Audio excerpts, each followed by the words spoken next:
Welcome to BTC Radio Audiobook and ASMR, the ultimate destination for audiobook enthusiasts and literary explorers. If you're someone who finds solace in the symphony of words, if you yearn to get lost in captivating tales spun by master storytellers, then you've just discovered your haven. Join us on a journey where pages come to life through the power of sound, where every narrative nuance and character emotion is vividly painted in the theater of your mind. From timeless classics to contemporary gems, our channel is a sanctuary for those who believe that stories are meant to be heard. So, sit back, close your eyes, and let the magic of words transport you to distant worlds, one audiobook at a time.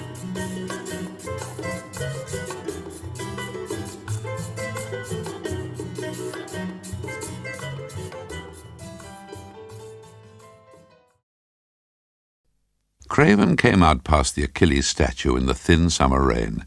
It was only just after lighting up time, but already the cars were lined up all the way to the Marble Arch, and the sharp, acquisitive faces peered out ready for a good time with anything possible which came along. Craven went bitterly by with the collar of his mackintosh tight around his throat. It was one of his bad days. All the way up the park he was reminded of passion. But you needed money for love. All that a poor man could get was lust. Love needed a good suit, a car, a flat somewhere, or a good hotel. It needed to be wrapped in cellophane. He was aware all the time of the stringy tie beneath the mackintosh and the frayed sleeves. He carried his body about with him like something he hated. There were moments of happiness in the British Museum reading room, but the body called him back. He bore as his only sentiment the memory of ugly deeds committed on park chairs. People talked as if the body died too soon. That wasn't the trouble to Craven at all. He remembered a dream he had woken 3 times trembling from. He had been alone in the huge, dark, cavernous burying ground of all the world. Every grave was connected to another under the ground.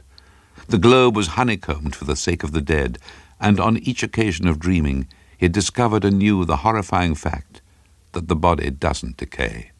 There are no worms and dissolution. Under the ground, the world was littered with masses of dead flesh ready to rise again, with their warts and boils and eruptions. He had lain in bed and remembered, as tidings of great joy, that the body after all was corrupt. He came into the Edgware road walking fast. The guardsmen were out in couples, great languid, elongated beasts. The bodies like worms in their tight trousers. He hated them, and hated his hatred, because he knew what it was, envy. He was aware that every one of them had a better body than himself. Indigestion creased his stomach. He felt sure that his breath was foul. But who could he ask? Sometimes he secretly touched himself here and there with scent. It was one of his ugliest secrets. Why should he be asked to believe in the resurrection of this body he wanted to forget? Sometimes he prayed at night. A hint of religious belief was lodged in his breast like a worm in a nut, that his body at any rate should never rise again. He knew all the side streets around the Edgware road only too well. When a mood was on, he simply walked until he was tired, squinting at his own image in the windows of Salmon and Gluckstein and the ABCs. So he noticed at once the posters outside the disused theatre in Kalpar Road. The theatre had been built in 1920 by an optimist who thought the cheapness of the site would more than counterbalance its disadvantage of lying a mile outside the conventional theatre zone. But no play had ever succeeded, and it was soon left to gather rat holes and spider webs. The covering of the seats was never renewed, and all that ever happened to the place was the temporary false life of an amateur play or a trade show. Craven stopped and read. The home of the silent film. The first season of Primitives was announced. A highbrow phrase. There would never be a second. Well, the seats were cheap, and it was perhaps worth a shilling to him, now that he was tired, to get in somewhere out of the rain. Craven bought a ticket and went into the darkness of the stalls. In the dead darkness, a piano tinkled something monotonously recalling Mendelssohn. He sat down in a gangway seat and could immediately feel the emptiness all around him.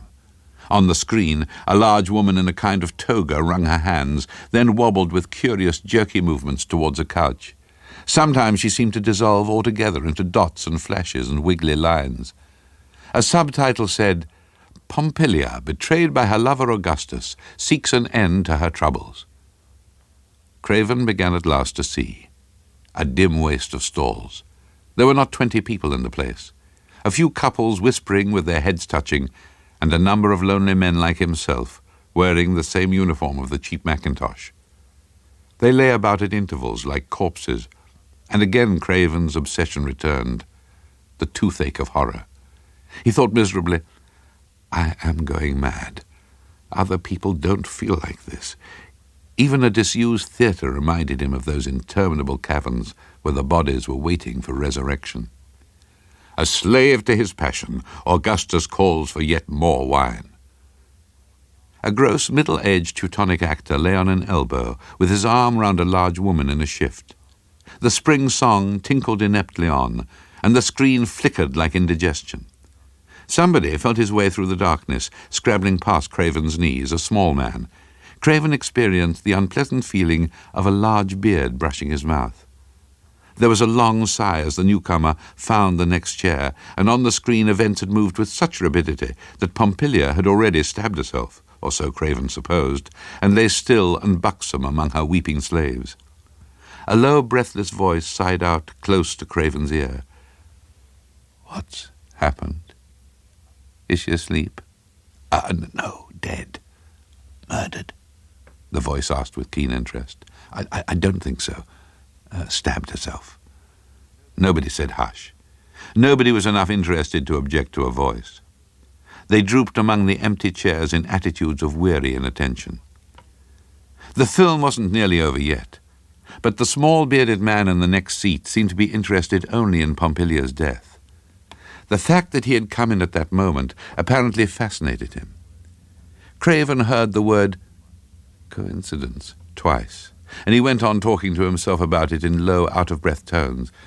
Absurd when you come to think of it. And then, no blood at all. Craven didn't listen. He sat with his hands clasped between his knees, facing the fact that he was in danger of going mad. He had to pull himself up, take a holiday, see a doctor. God knew what infection moved in his veins. He became aware that his bearded neighbor had addressed him directly. "What?" he asked impatiently. What did you say?" There would be more blood than you could imagine." What are you talking about?" When the man spoke to him, he sprayed him with damp breath. There was a little bubble in his speech like an impediment. He said, "When you murder a man..." "This was a woman," Craven said impatiently. "That wouldn't make any difference. It's got nothing to do with murder anyway. It doesn't signify." They seemed to have got into an absurd and meaningless wrangle in the dark. "I know, you see," the little bearded man said in a tone of enormous conceit. "Know what?" "About such things," he said with guarded ambiguity. Craven turned and tried to see him clearly. Was he mad? Was this a warning of what he might become, babbling incomprehensibly to strangers in cinemas? He thought, by God, no. Trying to see, I'll be sane yet. I will be sane. He could make out nothing but a small black hump of a body. The man was talking to himself again. He said, "Talk, such talk. They'll say it was all for £50. That's a lie. It's reasons and reasons. They always take the first reason. Never look behind 30 years of reasons.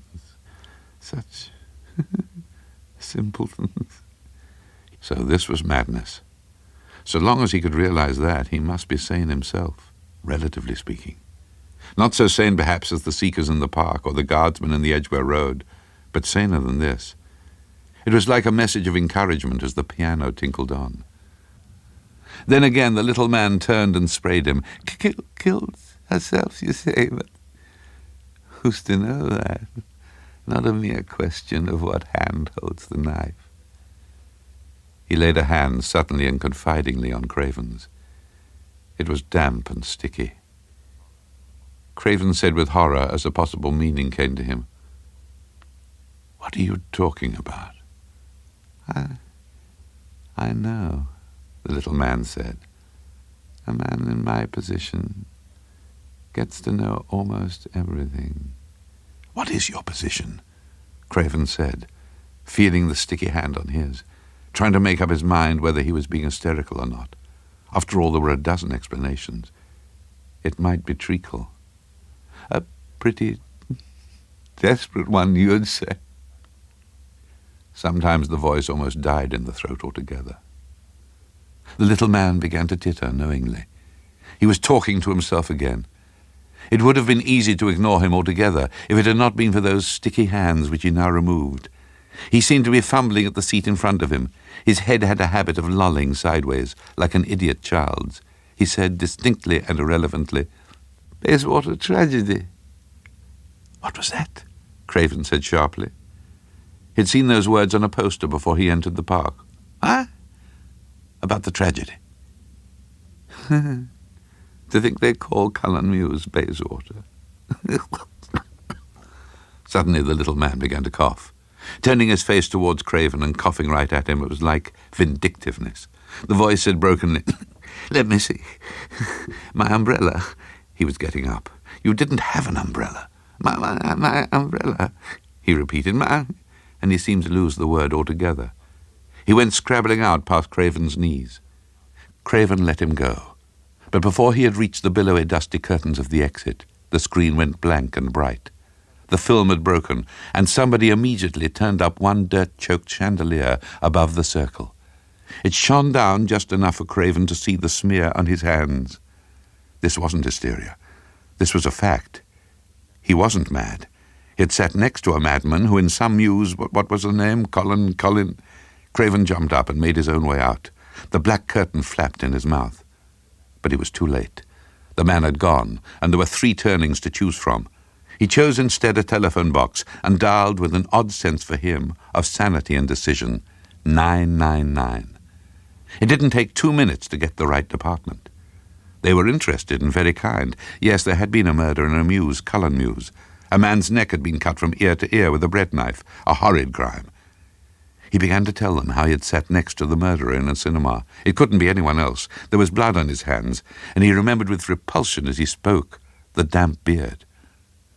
There must have been a terrible lot of blood. But the voice from the yard interrupted him. No, it was saying. "We have the murderer. No doubt of it at all. It's the body that's disappeared." Craven put down the receiver. He said to himself aloud, "Why should this happen to me? Why to me?" He was back in the horror of his dream. The squalid, darkening street outside was only one of the innumerable tunnels connecting grave to grave where the imperishable bodies lay. He said, "It was a dream. A dream." And leaning forward, he saw in the mirror above the telephone his own face sprinkled by tiny drops of blood like dew from a scent spray. He began to scream. "I won't go mad. I won't go mad. I'm sane. I won't go mad." Presently a little crowd began to collect, and soon a policeman came. A Little Place Off the Edgware Road was written by Graham Greene and read by Joss Ackland. The producer was Richard Dunn.